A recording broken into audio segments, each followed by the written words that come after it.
How do you fail your open water course? It's a question I get asked all the time. I want to make sure that if you've decided to just start diving or continue your diving journey, you know how to succeed in scuba diving courses, particularly PADI, because that is what I am used to. Also, side note, ex-diving instructor for 8 years. I taught in 4 different countries around the world and had the best time doing it. So let's get into it. I was talking to a few of my friends. One of the ways he suggested, extremely talented videographer and musician friend, conservationist as well, check him out, to fail the open water course is to never dive again. And that's of course because open water course is a gateway to diving. It is the first course, the introductory course to get you guys from non-divers to the diving realm. So if you do your open water course on a holiday, or you do it in your hometown, in your lake, or on the Great Barrier Reef and have an amazing time, but then never dive again, you've kind of failed the course, because the point is to get you guys to be divers, to get excited and to go back into the ocean after that initial course. Or not necessarily ocean, but lake. I'm a massive proponent that the more we dive, the more we get to know our oceans, the more we learn about the biodiversity, and we become experts in our own marine environments. Knowing about our marine environments can also help us track changes.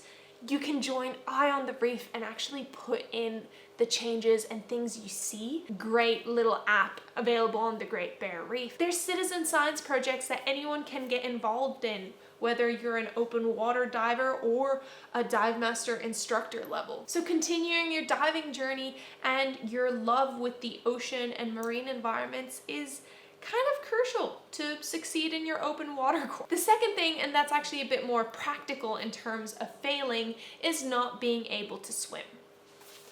Seriously, the amount of people that have asked me if they can scuba dive without swimming? No, you need to know how to swim. You need to know how to swim. You need to know how to swim. And by any means, I do not mean a professional freestyle person. You need to be able to swim 200 meters unaided in a pool. So back and forth, that's what, 5 laps, 10 laps? Depending, 2 laps? I have suddenly forgotten the size of pools. And you have to float for 5 minutes, 10 minutes? Okay, my brain is gone today. But the point is, you don't have to be an expert swimmer, but you need to be comfortable enough in the water that in case of an emergency, you're able to stay on the surface and not drown. Swimming is also a great way to ensure that you're comfortable in the water, so when you're underwater, you're not kind of flailing around and feeling all confused. I found that people who grew up by the ocean, so a lot of the Australians I taught to dive, were much more natural when it came to scuba diving, and that's simply because they spent a lot of time in the water. If you spent any of your childhood duck diving, doing roly-polies, snorkeling, and any of that, then you're at an automatic advantage to learn how to scuba dive. But if you don't know how to swim and you can't swim 200 meters without the help of some form of floating device, then unfortunately you cannot learn to scuba dive for yours and others' safety. However, go learn how to swim and then you can join the fun diving family. The next thing, kind of along the same lines, there are some health issues that do not allow you to swim. If you're over a certain BMI, which is not the best indicator of health, but that is the standard. If you're over a certain BMI, you have to go check with your doctor if you are healthy enough to go underwater. Since your body's put under a lot of stress, there's a highly likelihood of heart issues underwater. Also, if you're asthmatic, you will need to get a medical certificate to learn to scuba dive. Any heart conditions you need if you're over a certain age, have that medical certificate. I had a dive master that had to bail out halfway through her dive master course because when she went to get her more in-depth dive medical that you get to be a dive professional, they found out she actually had a hole between the 2 chambers, and in her case that was something that was simply too dangerous for her to be able to dive underwater. So yeah, make sure you're of a good health.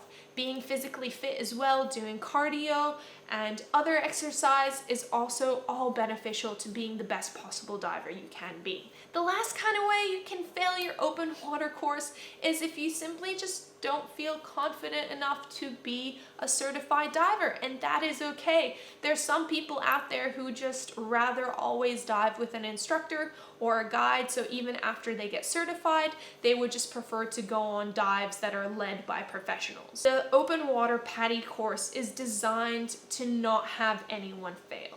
It's designed to be done and redone as many times as you need, the skills practice, the theory test retaken, the open water dives completed as many times as you need to make sure you are a confident diver.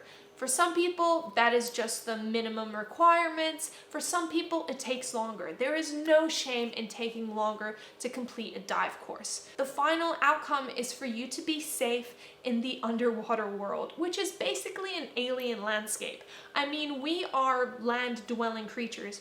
We're not meant to be underwater, but thanks to scuba, we are able to go down there, explore, and learn about the magical underwater world. Now, if you think you met all of those criteria, check out the video I have, All You Need to Know About Your Open Water Course.